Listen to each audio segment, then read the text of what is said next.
Disease, ठीक है। अच्छा, drugs that are used for gastrointestinal disorders, उसके अंदर ये चीज याद रखें कि आपको जीआई के अंदर ये सारे मसले और ये सारी क्लास ऑफ ड्रग्स जो हैं वो आपने यूज करनी होती हैं, ठीक है।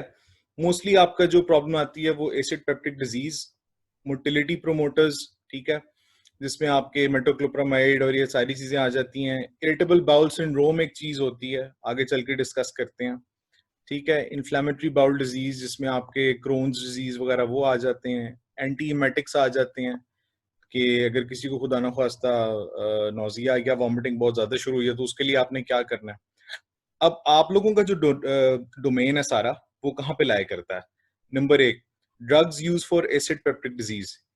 ये जो क्लास ऑफ ड्रग्स है ना, ये 5, ये बहुत जरूरी है तुम लोगों के लिए।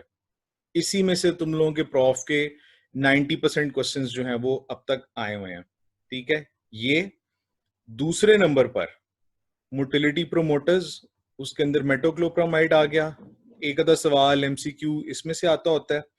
और एंटी इमेटिक्स में से कुछ कुछ चीजें जो है वो पूछी जाती हैं, लेकिन एंटी इमेटिक्स का प्रॉब्लम ये है कि ये जो क्लास ऑफ ड्रग्स यहाँ पे तुम लोगों को नजर आ रही है एंटी इमेटिक्स के लिए, ये कुछ केसेस में दोबारा रिपीट होती हैं और ये बार बार ड्रग्स आपके आगे पीछे आ जाते हैं आपके, इसीलिए आपको इसके ऊपर इतनी मेहनत करने की जीआई के पोर्शन में जरूरत नहीं होती मेरे हिसाब से।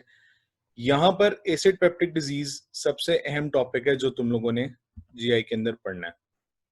अब एसिड पेप्टिक डिजीज होती क्या है? एसिड पेप्टिक डिजीज एक बहुत वास्ट टर्म है। वास्ट टर्म से मतलब है कि इसके अंदर बहुत सारी मल्टीपल चीजें आ जाती हैं इसके अंदर, ठीक है। It's a group of disorders, disease नहीं लिखा हुआ, डिसऑर्डर लिखा हुआ, ठीक है। बहुत सारे मसले हैं इसके अंदर, ठीक है। बेसिकली आपका जो स्टमक की वॉल है अंदर, ठीक है, उसकी इरोजन हो रही है, वो खाई जा रही है। अगर तुम लोग फिजियोलॉजी फर्स्ट ईयर याद करो तो उसके अंदर हम लोगों ने जीआई के अंदर पढ़ा हुआ है कि जी स्टमक की कुछ लेयर्स होती हैं, ठीक है, स्मूथ मसल होती है, ठीक है, उसके ऊपर उसकी वो ग्लैंडुलर लेयर आ जाती है सारी, ठीक है। उसके ऊपर एक वो म्यूकोजल बैरियर अल्लाह मियां ने लगाया होता है कि आपका जो पेप्सिन एंजाइम है वो स्टमक वॉल डाइजेशन ना शुरू कर दे, ठीक है। ये सारी लेयर्स होती हैं उसकी, अगर उस म्यूकोजल लेयर को उसकी पेनिट्रेशन हो जाती है due to whatever reason, उसके बाद नीचे जो आपकी ग्लैंडुलर लेयर है वो बेसिकली प्रोटीन की है ना सारी बनी हुई। अब वो प्रोटीन डाइजेशन जो है वो पेप्सिन एंजाइम ने करवानी है, वो जब शुरू हो जाएगी तो उसको हम इरोजन का नाम देंगे, ठीक है। और अगर वही प्रोसेस ना रुके और सो मच सो एक पूरा एक जिसको कहते हैं ना कि एक सुराख सा बन जाए आपके स्टमक वॉल के अंदर, तो उसको हम अल्सरेशन का नाम देना शुरू कर देते हैं उसको, ठीक है। इसके अंदर एसिड पेप्टिक डिजीज के अंदर फर्दर जो टॉपिक्स आते हैं उसमें आपका सबसे अहम है GERD. GERD basically stands for gastro-oesophageal reflux disease, ठीक है। फर्स्ट ईयर फिजियोलॉजी में तुम लोगों ने थोड़ा सा पढ़ा होगा। इसके अंदर क्या होता है, गैस्ट्रोइसोफेजियल यानी कि आपका जो स्टमक है और इसोफेगस, ठीक है, ये इन्वॉल्व होता है। रिफ्लक्स का क्या मतलब होता है? रिफ्लक्स होता है REFLUX। रिफ्लक्स इज बेसिकली जब आपके जो स्टमक के कंटेंट्स हैं उसमें हाइड्रोक्लोरिक एसिड आ गया, ये चीजें आ गई, ये आपके इसोफेगस में ऊपर की जानिब आए, ठीक है, ऑपोजिट डायरेक्शन में, ठीक है, और आपके हलक में आपको आते हुए महसूस होते हो। This is known as GERD या गैस्ट्रोइसोफेजियल रिफ्लक्स डिजीज, ठीक है। आम जुबान में इसको डॉक्टर्स कहते हैं कि जी इसको रिफ्लक्स हो रहा है इसको, ठीक है। इसोफेजियल इरिटेशन या inflammation due to reflux of stomach acid, जिसको हम आम जुबान में हार्ट बर्न भी कहते हैं कि जी हार्ट बर्न का मतलब होता है कि जी उसको जो है वो तेजाबियत हो रही है, उसको उसके सीने में जलन हो रही है उसको, ठीक है। आजकल ये मसला बहुत ज्यादा फैला हुआ है। लोग क्या करते हैं कि जी सैरी करके मेरी तरह सो जाते हैं, उठते हैं तो वो कहते हैं कि जी सीने में बड़ी जलन हो रही है, मैदा बड़ा भारी भारी लग रहा है। दिस इज बेसिकली जर्ड की एक फॉर्म। इसके अलावा एसिड पेप्टिक डिजीज के अंदर या एपीडी के अंदर गैस्ट्रिक और ड्यूडेनल अल्सर्स आ जाते हैं। इसके ऊपर आगे चल के हम जरा डिटेल में बात करेंगे। Non ulcer dyspepsia. डिस्पेप्सिया क्या होता है? डिस्पेप्सिया उस उन कंडीशंस को कहते हैं जिसके अंदर आपको ये सारे मसले आपको हो रहे होते हैं कि आपको सीने में जलन हो रही होती है, तजाबियत हो रही होती है, लेकिन अल्सर अभी तक बना नहीं होता। और लास्ट चीज होती है स्ट्रेस रिलेटेड गैस्ट्राइटिस। ये स्टूडेंट लाइफ में बहुत ज्यादा होता है, ख्वातीन के अंदर इसकी जो है इंसिडेंस है वो ज्यादा है कंपेयर टू मेन। लेकिन मेरा ख्याल है कि जो भी बंदा अंडर स्ट्रेस गुजरता है उसने कभी ना कभी जिंदगी में इस चीज को एक्सपीरियंस किया होगा। वाइवा से पहले अक्सर लोगों की हालत बहुत गैर हो जाती है, ठीक है, पेट में दर्द शुरू हो जाता है, मुड़ोड़ उठने शुरू हो जाते हैं, ठीक है, कुछ लोगों को मोशन लगने शुरू हो जाते हैं, ठीक है। उस चीज को आप स्ट्रेस रिलेटेड गैस्ट्राइटिस कहते हैं। स्ट्रेस का एक बहुत गहरा लिंक है आपके जीआई के साथ। बहुत सारे लोग जो होते हैं उनको भूख ज्यादा लगने लग जाती है, कुछ लोग ऐसे होते हैं जिनकी भूख खत्म हो जाती है। So different people react differently to stress, और उसके अंदर जो उनका जीआई का रिस्पॉन्स होता है ना वो मोस्टली गेस्ट्राइटिस की शक्ल में आपको नजर आता है। अब कॉमन साइंस एंड सिम्टम्स, तुम लोगों को जो प्रॉफ के अंदर सवाल आएगा उसमें तुम लोगों को सिनारियो किस तरह से देंगे। नंबर एक, वो आपको कहेगा कि जी मुझे सीने में बहुत ज्यादा जलन होती है, ठीक है, severe burning in the GI. GI के अंदर स्पेसिफिकली वो कहेगा कि जी रीट्रोस्टर्नल बर्निंग होती है मुझे। रीट्रोस्टर्नल से मतलब है स्टर्नम के पीछे वाले इलाके में या सीने में जलन होती है, ठीक है। ये टर्म इसलिए दी जाती है कि आप कंफ्यूज हो जाएं कि आपने जो है वो डायग्नोसिस जीआई का बनाना है या आपने कार्डियोलॉजी का बनाना है आपने, ठीक है। एक ये बात। दूसरा, ये एक सेट ऑफ सिम्टम्स है जो बहुत कॉमन है। एब्डोमिनल पेन होती है, पेट में दर्द होती है इंसान के, नोजिया होता है, ठीक है। वो कहेगा कि जी मुझे ऐसा लगता है कि जैसे जो खाना है ना मेरा, वो मेरे मुंह में आ रहा है, मेरे हलक में आ रहा है, ठीक है। और जब ये चीज बहुत ज्यादा हो जाती है तो एक तो भूख खत्म हो जाती है इंसान की, ठीक है, और दूसरा उसका वेट जो होता है ना वो कम होना शुरू हो जाता है। वेट लॉस और जो आपकी भूख की कमी है, ये दोनों चीजें जब ये आपका एपीडी प्रोलॉन्ग चल रहा हो, काफी अरसे से चल रहा हो, मतलब 6 महीने से ऊपर हो गए हो, तो ये ज्यादातर उन केसेस के अंदर आपको पेशेंट जो है वो कंप्लेन करेगा। अब इसकी कॉमन कॉजेस, नंबर एक, मुरगन ग़िज़ाएं जो होती है ना जी, देसी घी में तड़के लगे हुए, मक्खन डले हुए, दाल मखनी और इस किस्म की चीजें, ठीक है, जिसके अंदर मिर्चों का बहुत ज्यादा इस्तेमाल हो, ठीक है, स्पेसिफिकली उसके अंदर लाल मिर्च बहुत ज्यादा यूज हुई हो, ठीक है। और इसके अलावा कोई बंदा एक लंबे अरसे से पेन किलर इस्तेमाल कर रहा है, ठीक है, उसके अंदर भी एपीडी बहुत ज्यादा आती है। सिनारियो में आपको वो ये सारी चीजें आपको देगा, ठीक है। तीसरी चीज, किसी को कोई आइडिया है ये जो बने हुए हैं ग्रीन से दुम वाले, ये क्या है? कोई एक बंदा मुझे बता दो।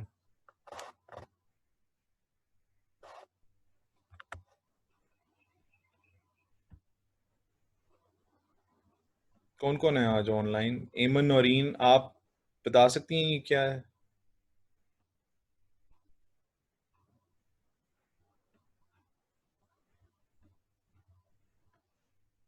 सीआर किधर है यार? सीआर भी नहीं आज आया। सीआर ने एक तो ग्रुप से भी बाहर चला गया, आई डोंट नो व्हाई। उसको मैंने अलहदा से भी, अरसलान को मैंने मैसेज किया है, कोई रिस्पॉन्स नहीं। इत्तेकाफ पे बैठा हुआ है। अच्छा, माशाल्लाह, दैट्स वेरी नाइस। यार बता ही देता, मैं उसको कुछ दुआ के लिए कह देता आगे, पहले कौन से मेरे को नेक काम है इतने ज्यादा। अच्छा, coming back, this the- is, हाँ जी, सॉरी,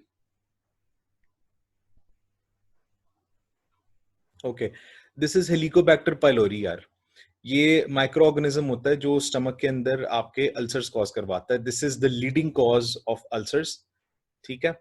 ये इसका हेड होता है, ये इसकी वो होते हैं, फ्लिजेला होते हैं इसके, if I am not wrong.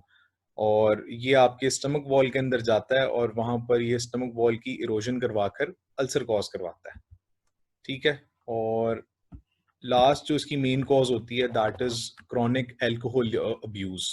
जो लोग बहुत अरसे से अल्कोहल यूज कर रहे हैं वो, उनके अंदर ये एपीडी का इंसिडेंस बहुत ज्यादा होता है। अब सिनेरियो किस तरह से आएगा?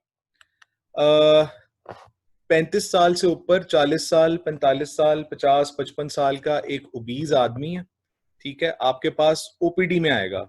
Most of the times OPD में आएगा, वो कहेगा कि जी मुझे ये सिम्टम्स आ रहे हैं, मुझे बहुत ज्यादा सवेयर बर्निंग होती है इसके सफेजल एरिया के अंदर, सीने में बहुत जलन होती है मुझे, ठीक है, साथ ही साथ मुझे जो है वो पेट में दर्द होती है।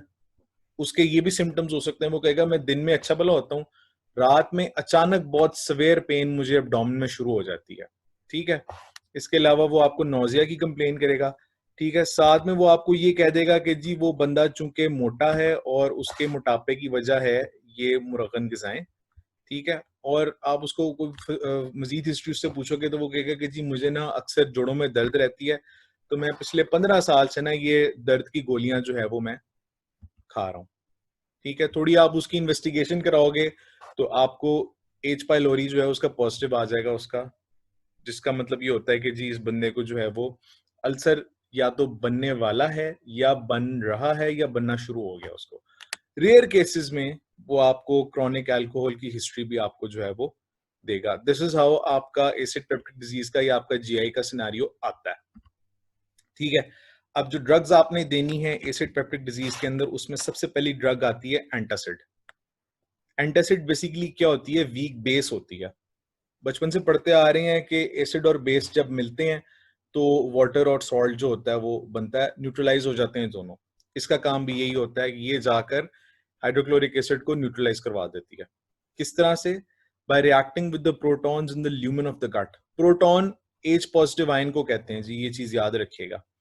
एंटासिड जाकर हाइड्रोक्लोरिक एसिड का एच पॉजिटिव आयन जो होता है उसके साथ रिएक्ट कर जाती है। ठीक है, और साथ ही साथ जो गैस्ट्रिक म्यूकोजा के फंक्शंस होते हैं जिसमें कि protection of the luminal wall, that's the primary function, वो ये करवाती है जाके। ठीक है, मैग्नीशियम हाइड्रोक्साइड और एल्यूमिनियम हाइड्रोक्साइड ये इसके प्रोटोटाइप्स हैं। मैग्नीशियम हाइड्रोक्साइड एंटासिड है, एल्यूमिनियम हाइड्रोक्साइड एंटासिड है। इसके अलावा जो चीज आपको याद करने वाली है वो ये है कि मैग्नीशियम हाइड्रोक्साइड का जो साइड इफेक्ट आता है वो ये है कि ये लैक्सेटिव है। लैक्सेटिव डायरिया करवाता है। ठीक है, और डायरिया होता है अनकंट्रोल्ड हाई क्वांटिटी के अंदर मोशन जब किसी बंदे को शुरू हो जाए। ऑन दी अदर हैंड जो एल्यूमिनियम हाइड्रोक्साइड है जी वो कॉन्स्टिपेशन करवाता है। ठीक है, कॉन्स्टिपेशन होती है स्टूल का ना पास होना। ठीक हो गया, तो पहली ड्रग आपकी एंटासिड है। एंटासिड सिंपली एक वीक बेस है जो स्टमक एसिड को न्यूट्रलाइज करवाती है, और इसके मैग्नीशियम हाइड्रोक्साइड और एल्यूमिनियम हाइड्रोक्साइड इसके प्रोटोटाइप्स हैं। गैविस्कॉन एक बड़ा मशहूर शरबत है, हर घर के अंदर ये मौजूद होता है दवाइयों वाले डब्बे के पास। ठीक है, दिस इज एन एंटासिड। ये मिक्सचर होता है एल्यूमिनियम हाइड्रोक्साइड का और मैग्नीशियम हाइड्रोक्साइड का। इसके अलावा म्यूकेन बहुत ज्यादा घरों में इस्तेमाल होता है। ये अगर तुम लोग थोड़ा गौर से देखो, ये इसके ऊपर लिखा भी हुआ है aluminium hydroxide and magnesium hydroxide. ठीक है, सफेद रंग की ये दोनों शरबत होते हैं और पी के ना ऐसे आपको एक वो ठंडी ठंडी सी आपको फीलिंग आती होती है। एक और बात मैं बता दूं, आप लोगों ने प्रॉफ के अंदर म्यूकेन, गैविस्कॉन ये नाम आपने हरगिज नहीं लिखने, ये लिखोगे नंबर कटेंगे। आपने एंटासिड लिखना है, आपने मैग्नीशियम हाइड्रोक्साइड, एल्यूमिनियम हाइड्रोक्साइड लिखना है आपने। Next drug is the H2 receptor antagonist. अच्छा, अब ये H2 रिसेप्टर्स हैं क्या? H1 रिसेप्टर, H2 रिसेप्टर, ये डिफरेंट रिसेप्टर्स हैं जो हिस्टामीन के लिए रिएक्ट करते हैं, हिस्टामीन को रिसेप्टर प्रोवाइड करते हैं एक्ट करने के लिए। ठीक है, if I am not wrong, H2 और H1 रिसेप्टर्स बॉडी के अंदर डिफरेंट जगहों पर मौजूद होते हैं। ये जो रिसेप्टर्स वाली कहानी है ये डिटेल में हम लोग बाद में करेंगे, लेकिन फिल वक्त आप लोगों के लिए जरूरी है कि आपको पता हो कि H2 रिसेप्टर कहाँ पे होता है। H2 receptor is present in the stomach lining, ये चीज याद रखिएगा। ठीक है, इसके अलावा ये मास्ट सेल्स जो होते हैं, इंफॉर्मेशन पढ़े हो तुम लोगों को पता होगा, और हार्ट के अंदर भी ये रिसेप्टर्स जो होते हैं वो मौजूद होते हैं। ठीक है, ये रिसेप्टर्स काम क्या करते हैं? Mediate gastric acid secretion bye parietal cells in the stomach. ठीक है, मैंने शुरू में बात की कि फर्स्ट ईयर फिजियोलॉजी के अंदर जीआई की जो लाइनिंग है उसको प्लीज ध्यान में लेके आओ। पेराइटल सेल्स जो होते हैं वो आपका एच पॉजिटिव आयन प्रोड्यूस करते हैं, जो कि आपके स्टमक एसिड का एक बहुत अहम कंटेंट होता है आपका। ठीक है, H2 रिसेप्टर ने क्या काम करना है ये देखो। ये आपका सिर्फ इस वाले के पे कंसंट्रेट करो जिसके ऊपर मैंने ये पॉइंटर जो है वो रखा हुआ अपना। ठीक है, this is an H2 histamine receptor. ठीक है, यहां पर आकर हिस्टामीन ने अटैच होना है।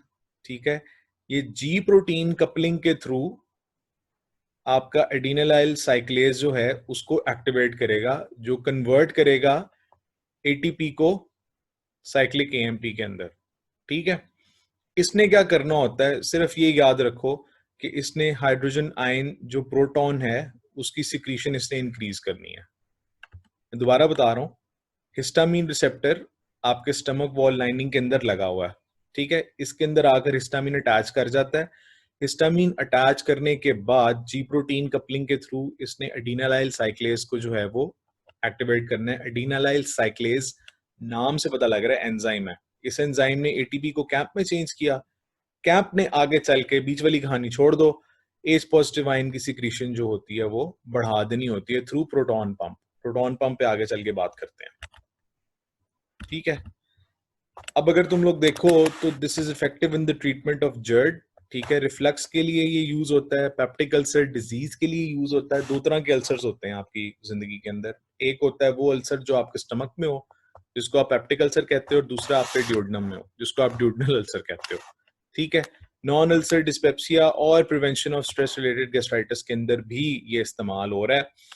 इसके जो प्रोटोटाइप्स हैं उसमें सिमेटिडीन बहुत कॉमनली यूज होता है, रेनिटिडीन, फेमोटिडीन, ये तीन बहुत कॉमन है आपके क्लिनिकल यूज के अंदर, ठीक है। टैगामेट बहुत लोग इस्तेमाल करते हैं, टैगामेट इज सिमेटिडीन, ठीक है। इसने सिंपली आपके जाके ACE2 रिसेप्टर्स को इसने जाकर ब्लॉक कर देना होता है। जेंटैक बहुत ज्यादा इस्तेमाल होती है, बहुत ज्यादा इस्तेमाल होती है। अच्छा, जेंटैक का अब चूंकि जिक्र हो रहा है, मैं तुम लोग को बता दूं कि Zantac has been labelled as carcinogenic.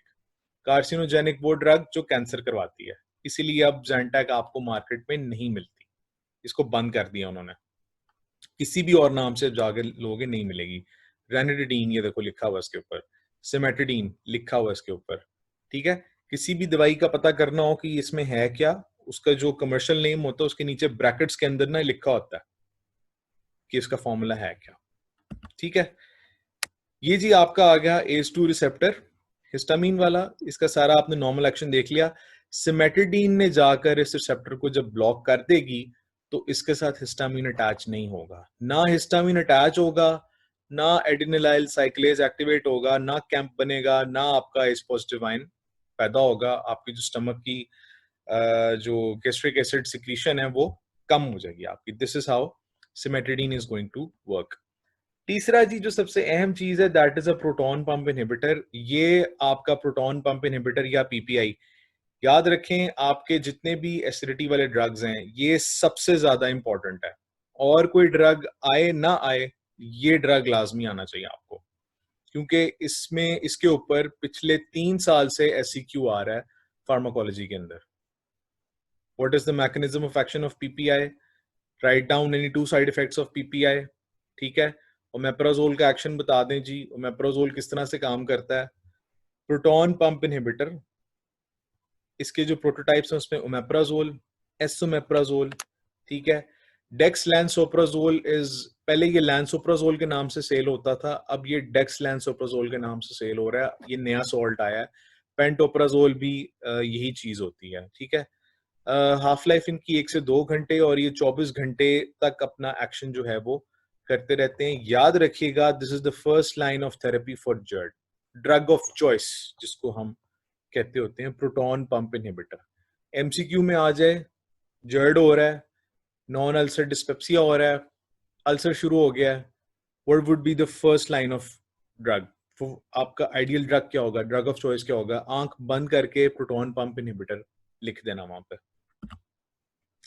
बड़े बड़े मशहूर ब्रांड हैं जी, ये नेक्सम बहुत लोग इस्तेमाल करते हैं, ठीक है। इसके अलावा राइजेक बहुत चलता है, हद से ज्यादा चलता है, जितना कहा जाए उतना कम है। और ये आपका डेक्सो जो नया आया है, डेक्सलैंसोप्राजोल, ठीक है, ये जो है वो यूज होता है आपका आजकल।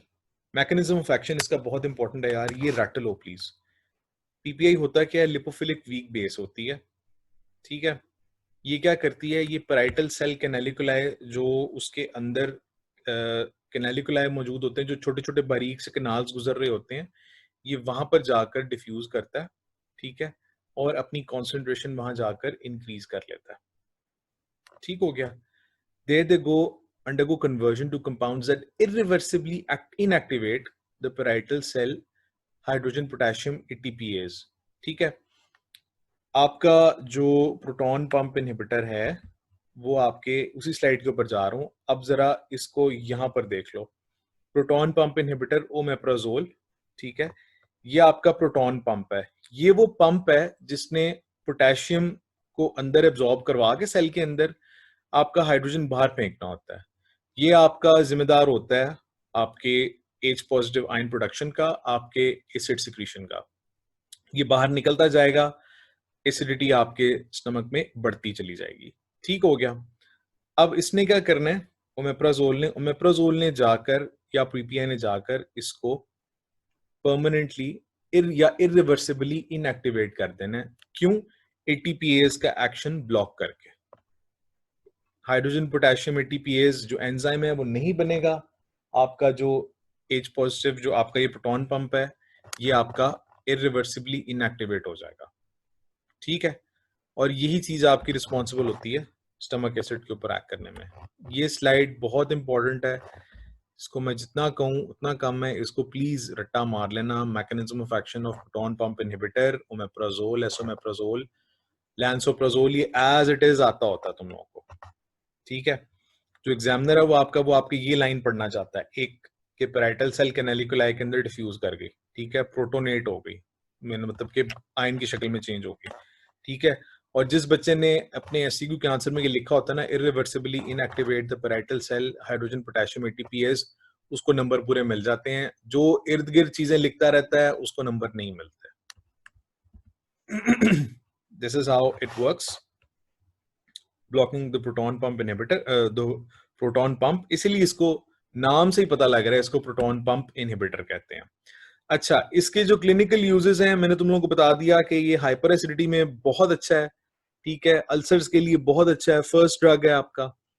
ठीक है, इसके अलावा एक जुलिंगर एलिसन सिंड्रोम होता है, इसके अंदर भी ये चीज इस्तेमाल होती है। ये पढ़ के आना जुलिंगर एलिसन सिंड्रोम है क्या, मैं नेक्स्ट लेक्चर में तुम लोगों से पूछूंगा, जब भी नेक्स्ट लेक्चर होगा। ठीक है, अब इसके साइड इफेक्ट्स आ जाते हैं। उसमें सबसे बड़ा साइड इफेक्ट आपका डायरिया है, एब्डोमिनल पेन है और हेडेक है। किसी चीज का साइड इफेक्ट ना आ रहा हो ना, वैसे आगे चल के तुम लोग जब इंशाल्लाह बड़े हो जाओगे थोड़े से, तुम लोग 2 साइड इफेक्ट याद कर लोगे, नोजिया, वॉमिटिंग, डायरिया। ठीक है, और वो तुम लोग हर जगह जाके फिक्स करोगे। लेकिन अगर किसी एक ड्रग का एक्शन आप लोगों के ज़हन में ना आ रहा हो ना, तो उसका सॉरी साइड इफेक्ट उसका ज़हन में ना आ रहा हो, तो उसके बारे में ये सोच लिया करो कि ये करता क्या है जाके। प्रोटॉन पंप इनहिबिटर ने आपकी एसिडिटी कम करवानी है ना। जब आपके स्टमक की एसिडिटी बहुत ज्यादा कम हो जाएगी तो क्या होगा, आपका जो प्रोटीन डाइजेशन है वो खत्म हो जाएगी, अल्टीमेटली आप मैल न्यूट्रिशन में चले जाओगे। ठीक है, इस तरह से थोड़ा सोच के थोड़ी अक्ल के साथ ना ये लिख लिया करो कि इसके ये इसके प्रॉब्लम्स होंगे। यहाँ लिखा भी हुआ है कि chronic treatment with proton pump inhibitors can result in hypergastrinaemia. अच्छा, हाइपर गैस्ट्रिनीमिया का क्या मतलब है कि गैस्ट्रिन जो है, गैस्ट्रिन याद करो, एक आपका हार्मोन होता है जो आपकी गैस्ट्रिक एसिड सिक्रीशन करवाता है। ठीक हो गया, गैस्ट्रिनीमिया का मतलब हुआ कि गैस्ट्रिन की जो प्रोडक्शन है वो कम हो गई, और हाइपर गैस्ट्रिनीमिया का मतलब हो गया कि गैस्ट्रिन की प्रोडक्शन जो है वो बिल्कुल ही समझ लें कि एंड हो गई है। क्यों? आपने पीपीआई बहुत ज्यादा खा लिया और आप पिछले 15 साल से पीपीआई खा रहे हैं। इससे ये होगा कि आपकी डाइजेशन पूरी नहीं होगी। जब आपकी डाइजेशन पूरी नहीं होगी तो जो आपका अनडाइजेस्टेड मैटर है वो या तो ऊपर से निकलेगा, थ्रोट से, आपके हलक से, या नीचे से निकलेगा डायरिया की शक्ल में। ठीक हो गया, नोजिया, डायरिया इसके साइड इफेक्ट्स हैं। हेडेक होती है लोगों को। जीआई डिस्टर्बेंस एक बहुत वेग टर्म है, लेकिन आप ये लिख सकते हो, जीआई डिस्टर्बेंस का मतलब है कि आपके बहुत सारी और चीजें जो आपकी स्टमक वॉल की ऊपर डिपेंडेंट थी एब्जॉर्प्शन के लिए, वो भी नहीं एब्जॉर्ब होंगी। जिस तरह यहाँ पर विटामिन B12 मैंने लिखा है, decreases the oral bioavailability of vitamin B12। क्यों? क्योंकि विटामिन B12 के एब्जॉर्प्शन के लिए आपको याद करो इंट्रिंसिक फैक्टर चाहिए होता है। इंट्रिंसिक फैक्टर कहाँ पे होता है? स्टमक वॉल की अंदर वाली लाइनिंग के अंदर। जब आपने वो लाइनिंग ही पीपीआई दे देकर आपने उसको एल्कलाइन कर दिया तो क्या होगा कि उसकी एब्जॉर्प्शन नहीं होगी। जब विटामिन B12 की एब्जॉर्प्शन नहीं होगी तो उसके बाद आगे चल के क्या होगा पर्निशियस एनीमिया होगा, ठीक है।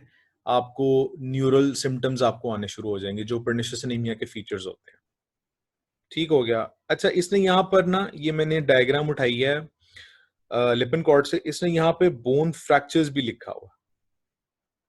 ठीक हो गया। इसलिए ये जो साइड इफेक्ट्स हैं ये प्लीज बहुत अच्छे से याद कर लो। Nausea, diarrhoea, headache, GI disturbance, vitamin B12 की एब्जॉर्प्शन वो डिक्रीज कर रहा है ये, ठीक है। हाइपरगैस्ट्रीनिमिया करवा रहा है। मुझे याद पड़ता है आज से कुछ तकरीबन 3 साल पहले उसने एक सवाल दिया था कि एक बंदा है उसको पर्निशियस एनीमिया हो गया, तो इनमें से कौन सी ऐसी ड्रग है जो वो यूज करता रहा हो सकता है एक लंबे अरसे के लिए, ठीक है। और ये उस टाइम पर हम लोगों को भी समझ नहीं आई थी। तो बाद में पता ये चला था कि चूंकि पीपीआई इस्तेमाल करने से ओवर द लॉन्ग टाइम आपका जो विटामिन B12 एब्जॉर्प्शन है ये खराब हो जाती है, इसकी वजह से उसको ये मसला शुरू हुआ होगा पर्निशियस एनीमिया वाला, ठीक है। सुक्रालफेट ये कोई इतना अहम ड्रग नहीं है। सुक्रालफेट होता क्या है, it is aluminium sucrose sulphate, ठीक है। और इसको प्लीज वो जो सुक्राल दूसरे वाला होता है ना, फाइब्रस हस्क या इस इस्पगोल जिसको कहते हैं, हाशमी इस्पगोल, ये वो चीज नहीं है। This is something very different, ठीक है। ये बेसिकली एक मॉलिक्यूल होता है जो स्टमक एसिड में जाकर पॉलीमराइज कर जाता है। पॉलीमराइज करने के बाद जिस जगह पर बंदे का कोई अल्सर बना होता है ना, ये वहां पर जाकर बैठ जाता है और उसके ऊपर एक प्रोटेक्टिव कोटिंग की शक्ल सी जो है वो बना लेता है। जैसे आप किसी फटी हुई चीज के ऊपर टेप नहीं लगा देते, उसी तरह ये जाकर उसके ऊपर बैठ जाता है, अल्सर को कवर कर लेता है। In the mean time ulcer automatically नीचे से हील जब होता है तो ये उसके अंदर एब्जॉर्ब हो जाता है और स्टमक लाइनिंग जो होती है बिल्कुल सही हो जाती है, ठीक है। इसलिए ये अल्सर्स की हीलिंग को एक्सेलरेट करवाने के काम आता है। याद रखिएगा ये आजकल इतना एक्टिवली कोई ड्रग इस्तेमाल नहीं हो रहा है ये, ठीक है। और वैसे भी ये आपके जर्ड में और दूसरी डिजीजेस में इतना एक्टिवली पार्टिसिपेट नहीं कर सकता, इसलिए this is just use to heal peptic ulcer. अल्सैनिक शरबत बहुत ज्यादा लोग इस्तेमाल कर रहे हैं अभी भी, ठीक है। That is basically sucralfate. और ये सल का भी जो है ये बहुत ज्यादा लोग इस्तेमाल करते हैं, ये भी सुक्रालफेट है बेसिकली।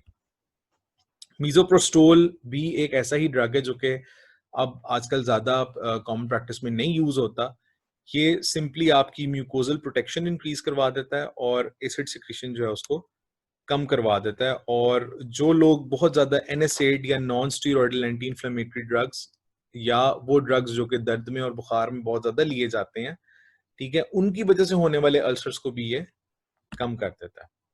कोलोइडल बिस्मथ भी ऐसी ही एक चीज है, ये भी एक प्रोटेक्टिव कोटिंग अल्सरेटेड टिश्यू के ऊपर बना लेता है, ठीक है। साथ में ये भी कुछ इसके इफेक्ट्स हैं, लेकिन ये भी आजकल को इतना ज्यादा नहीं दिया जा रहा।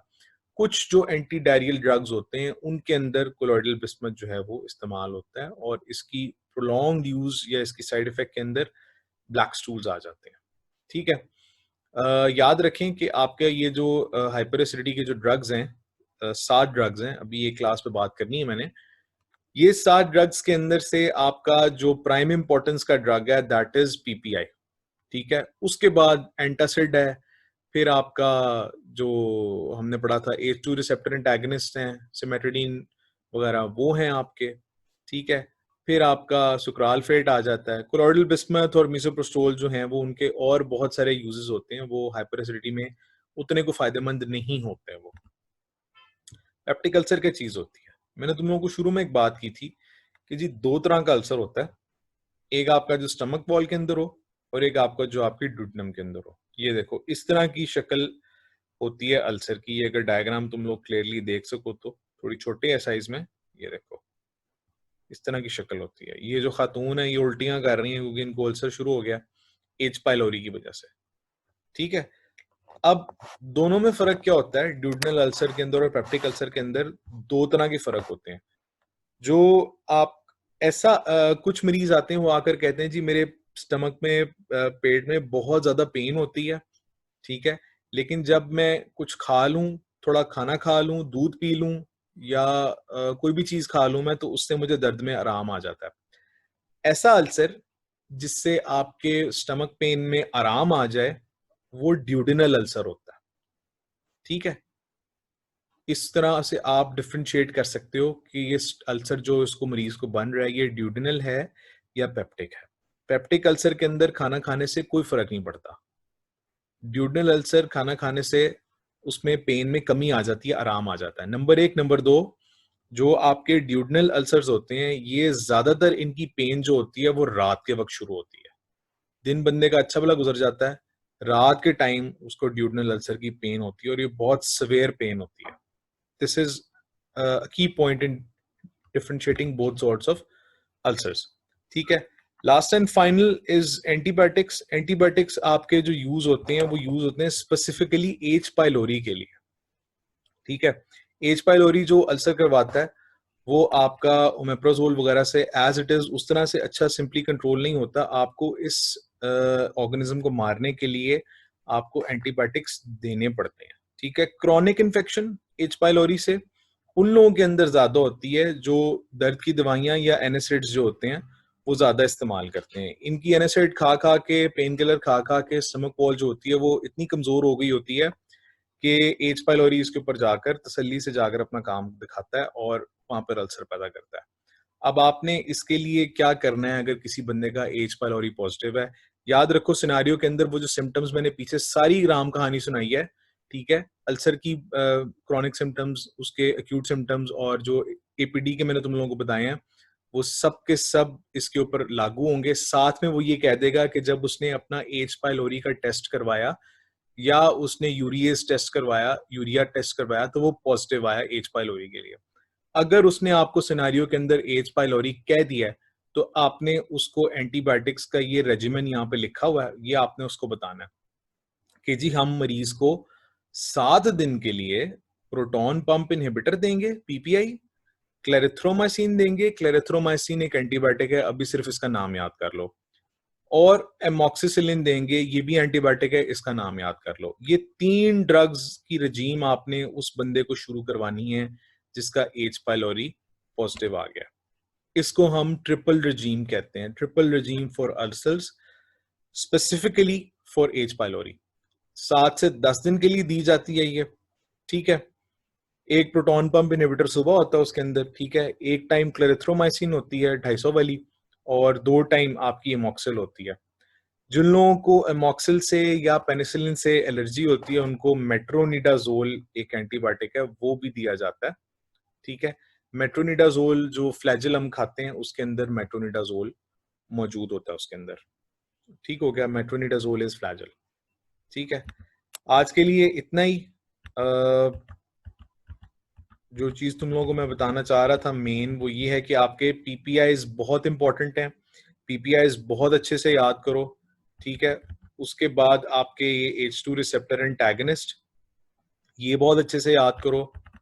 ठीक है। एंटासिड्स बहुत अच्छे से याद करो। ठीक है।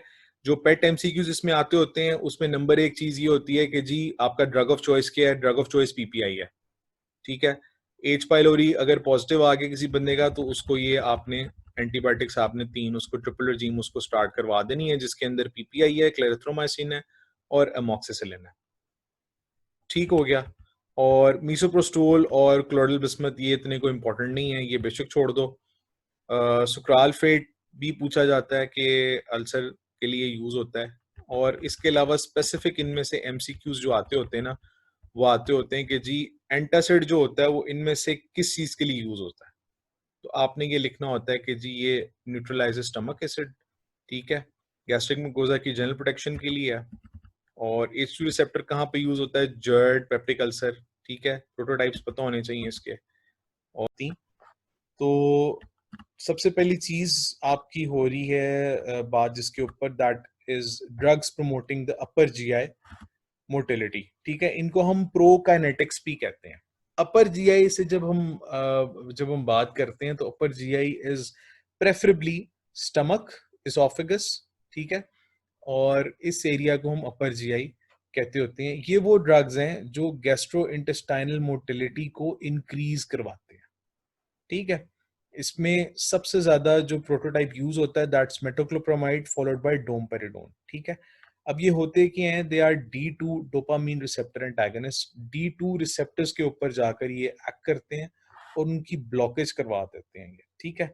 और D2 रिसेप्टर की ब्लॉकेज से ही आप ये समझ जाएं कि गैस्ट्रोइंटेस्टाइनल मोटिलिटी अपर जीआई की वो बढ़ जाती है। ठीक हो गया। इसकी जो यूजेज है वो मल्टीपल इसकी यूजेज है। हॉस्पिटल सेटिंग्स के अंदर ये बहुत ज़्यादा इस्तेमाल होता है, ठीक है, इंजेक्शन की शक्ल में, और कुछ हद तक ओरल भी इसको यूज़ किया जाता है। और ये बड़ी मशहूर ड्रग्स कुछ जो लोग यूज़ करते हैं, प्लासेल एंजाइम का अगर आप में से किसी ने नाम सुना हो, ठीक है, दैट इज़ मेटोक्लोप्रामाइड, ठीक है। अल्सर्स के अंदर यूज़ होती है, जर्ड के अंदर ये यूज़ हो सकती है, ठीक है। इसके अलावा पोस्ट एनेस्थीसिया जो है इसको दिया जा सकता है, ठीक है। मैक्सोलॉन दी जाती है, ठीक है। अस्पतालों के अंदर, घरों के अंदर बहुत ज़्यादा इस्तेमाल होती है। This is a typical metoclopramide. ये एक बड़ी मशहूर दवाई है जो कि अब बैन हो चुकी है। दिस वाज डोमपेरिडोन, ठीक है, सॉल्ट इन बाय नेचर, और अब जो है इसको बैन कर दिया, खत्म कर दिया गया। क्यों? क्योंकि this is cancer causing. Laxatives बहुत जरूरी हैं यार। लेक्सेटिव्स के ऊपर एमसीक्यूज भी 2 से 1 आधा आ जाता होता है, ठीक है, और बाज़ औक़ात इसके ऊपर जीआई का जो एससीक्यू है वो भी आ चुका है लेक्सेटिव्स के ऊपर। तो लेक्सेटिव्स होते क्या हैं? लेक्सेटिव्स आर दोज ड्रग्स जो कॉन्स्टिपेशन को क्लियर करवाते हैं। What is constipation? Constipation is a state when the person is unable to pass faeces या स्टूल, ठीक है, उस स्टेट को हम कॉन्स्टिपेशन कहते हैं। और अगर ये 3 से 4 दिन कोई बंदा अगर स्टूल नहीं पास कर पा रहा, ठीक है, तो वो फिर कॉन्स्टिपेशन के उसके अंदर जुमरे में आ जाता है, ठीक है। कॉन्स्टिपेशन के लिए हम देते हैं लेक्सेटिव्स। लेक्सेटिव्स क्या करते हैं? Increase the probability of a bowel movement, ठीक है। थोड़ा सा अपने ज़हनों में लेकर आओ, जो डिफिकेशन का रिफ्लेक्स था, ठीक है, उसमें लार्ज इंटेस्टाइन से आप रेक्टम में चले गए, ठीक है। रेक्टम के अंदर एक इंटरनल स्फिंक्टर था और एक आउटर स्फिंक्टर था। होता क्या है कि जब फीकल मैटर जो है वो रेक्टम के अंदर आके इकट्ठा होना शुरू हो जाता है, तो वो रेक्टल वॉल को स्ट्रेच करवाता है, ठीक है। इस स्ट्रेच से आपके जो उसके गिर्द न्यूरॉन्स हैं वो एक्टिवेट होते हैं, वो इम्पल्सेस फायर करते हैं to the brain, to the spinal cord, ठीक है। वहां पर आपका देखा जाता है कि क्या डिफिकेशन अभी पॉसिबल है या नहीं है। वो एक अर्ज जो आती है कि you have to go for defecation, उसको वो इनिशिएट करवाता है, ठीक है। वो इनिशिएट करवाने के बाद जो आउटर स्फिंक्टर है जिसके ऊपर आपका कंट्रोल होता है कुछ हद तक, तो उसको फिर जो है वो उसकी टोन डिक्रीज कर दी जाती है, इंटरनल स्फिंक्टर की टोन डिक्रीज कर दी जाती है, और अल्टीमेटली जो फीकल मैटर है वो बाहर आ जाता है डिफिकेशन के थ्रू। अब ये तो नॉर्मल हालात के अंदर होता है। कुछ हालात के अंदर ऐसे होता है कि the person is not able to pass stool, जिसकी वजह से वो कॉन्स्टिपेशन में चला गया। अब उसकी मल्टीपल वजूहात हो सकती हैं। नंबर 1 उसमें ये हो सकता है कि जो फीकल मैटर है वो इतना ज़्यादा नहीं है कि रेक्टल वॉल को जो है वो स्ट्रेच करे। अब वो फीकल मैटर क्यों इतना ज़्यादा नहीं है? या तो बंदे की डाइट ऐसी है, ठीक है, कि वो चिकन खा रहा है और वो जो है वो गोश्त खा रहा है, ऐसी चीज़ें खा रहा है जो कि उसका जिसमें कि फाइबर कम है। ब्रायलर मुर्गी बहुत ज़्यादा लोग आजकल खा रहे हैं, वो ज़्यादा इस्तेमाल करने से ये मसला हो जाता है, ठीक है। तो उसका जो स्टूल बल्क है, जो स्टूल का जो वॉल्यूम है वो इतना ज़्यादा नहीं है कि वो स्ट्रेच करे रेक्टल वॉल को। उस सूरत के अंदर आप बल्क फॉर्मिंग लेग्जेटिव देते हो। नाम से पता लग रहा है बल्क फॉर्मिंग, यानी कि उसकी वॉल्यूम बढ़ा देने वाला, ठीक है। ये कहा जाता है ना कि जी आप ऐसी ग़िज़ा खाएं जिससे कि जिसमें फाइबर हो। फाइबर क्या करता है? Fibre is basically bulk forming, ठीक है। मिथाइल सेलुलोज है आपका फाइबर, ये जो मार्केट में नहीं मिलता, इस्पोगोल और इस्पोगोल हस्क जिसको कहते हैं, या फाइब्रस हस्क जिसको कहते हैं, ठीक है, that is basically bulk forming laxative. उस स्टूल का वॉल्यूम बढ़ाता है। वॉल्यूम बढ़ाने से क्या होगा कि आपकी जो रेक्टल वॉल है वो स्ट्रेच होगी। स्ट्रेच होने से आपका डिफिकेशन रिफ्लेक्स जो है वो ऑन होता है आपका। Next is stool softening. कुछ केसेस के अंदर ऐसे होता है कि खास तौर पे जो बेड रिडन ओल्ड एज के मरीज होते हैं ना, उनके अंदर ये होता है कि जो स्टूल होता है इट गेट्स इम्पैक्टेड।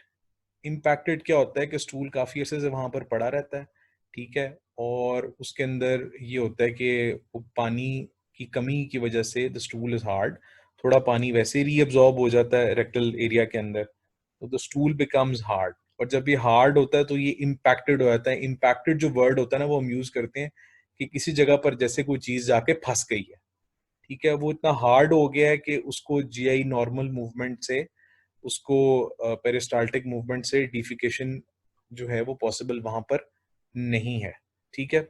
उस केस में हम क्या करते हैं, उस टूल को सॉफ्ट करते हैं, ठीक है।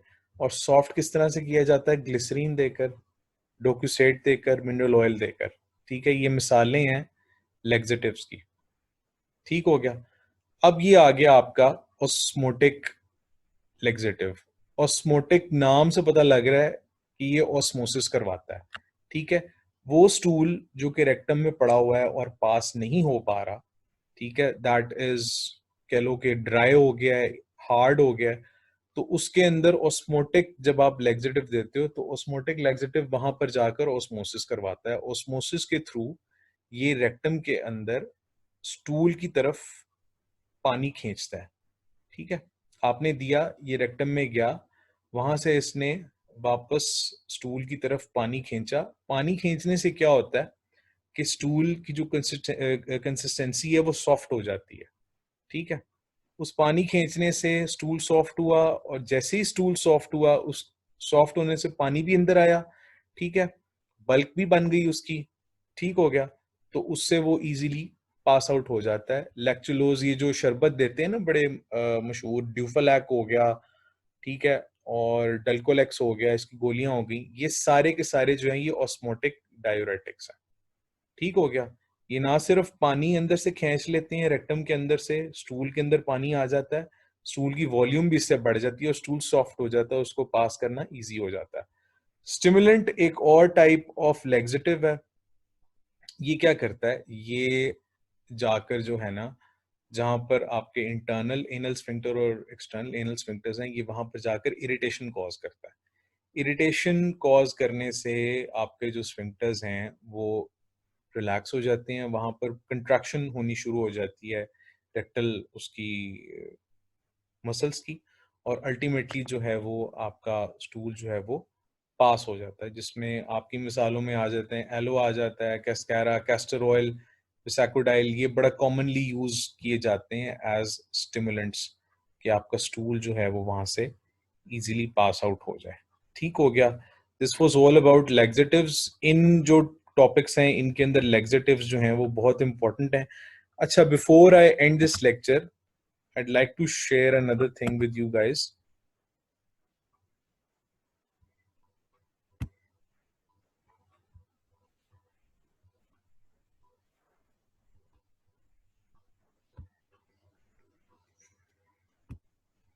ये मैं तुम लोगों को ना, दिस इज कैटजन, ठीक है, और ये मैंने चैप्टर 59 खोला हुआ है, drugs used in gastrointestinal disorders, ठीक है।